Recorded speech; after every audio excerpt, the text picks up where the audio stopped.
30년 가까이 목회사역을 하다가 하나님의 음성을 듣고 서아프리카로 향한 목회자가 있습니다. 물이 부족한 서아프리카 지역을 찾아 우물을 파고 물과 함께 그리스도의 복음을 전하고 있다고 하는데요. 함께 보시죠. 마이클 사이몬은 26년 동안 목회하며 대부분의 시간을 버지니아 해변의 스프링 브랜치 교회에서 보냈습니다. 마이클은 이 교회가 소수의 사람들이 예배를 드리다가 3,000명이 넘는 교인이 출석하는 교회로 발전하는데 힘을 보태왔습니다. 그러던 어느 날 주님의 음성을 듣게 됐습니다. I'm going to take you somewhere else now. There's a new adventure. 그 새로운 모험은 서아프리카 토고에서 온 목사인 미셸을 우연한 기회에 덴마크에서 만나면서 시작됐습니다. I didn't know what to say, and I thought, what would be a good question to ask this man? What is your dream? And the next words that he spoke changed my life because he said, my dream is to save my village. Will you help me? 미셸의 꿈에는 우물을 파는 일도 포함되어 있었습니다. His problem was people in his village were always sick, children were sick, animals were sick, everybody had intestinal parasites. They didn't have access to clean water, so they couldn't grow their crops. So everything falls apart without the water. 1년 뒤인 2010년에 마이클과 몇몇 그의 지인들이 미셸의 마을에 우물을 파기 위해 아프리카로 향했습니다. 하지만 문제가 생겼습니다. The geological study was saying that there's no way that we could get water at this village because 40 feet, 50 feet down, you would hit granite rock that was so thick that unless you were going to drill through it, there was no way that you were going to get water.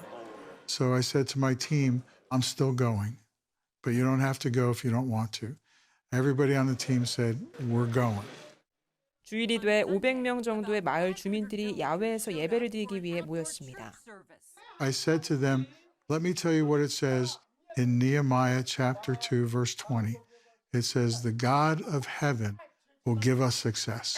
He is faithful to us. I was hanging by a thin thread of faith. We must be faithful to him. 일주일 내내 땅을 팠지만 물은 나오지 않았습니다. We got down to the last day, to the last half hour of the day when we had to leave. In the last few moments, they installed this pump, this special pump, and then they capped it with a pumping device, a handle, and we all sat there and held our breath, and they started pumping. And as they started pumping, all of a sudden water came flying out. It like flew over everybody. The villagers were all excited and clapping and laughing and smiling. It was like somebody just won the Super Bowl. 하지만 그것으로 끝난 것은 아니었습니다. 마이클이 다시 그 마을을 찾아 미셸을 만나러 갔을 때 그는 더 많은 물이 필요한 상황이라고 말했습니다. We need big water. He said, we have to go deep. If you can hit a major aquifer, you can have water forever. To do that project is a $60,000 project, whereas to drill one well is a $2,000 project. So we raised $60,000. 마이클과 그의 팀원들이 다시 우물을 파기 위해 아프리카로 향했습니다. We drilled through the granite straight down. We hit the big aquifer. It just exploded. Water exploded everywhere. So all of a sudden 22 villages had water. 마이클은 다시 아프리카에 우물을 파러 갔던 것은 주님의 인도하심이었다고 말합니다. 그로 인해 토고 네트워크를 만들 수 있었습니다.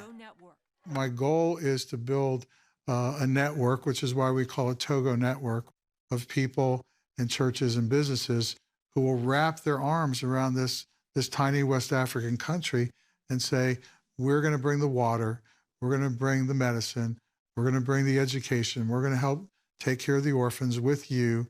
We're here to serve you.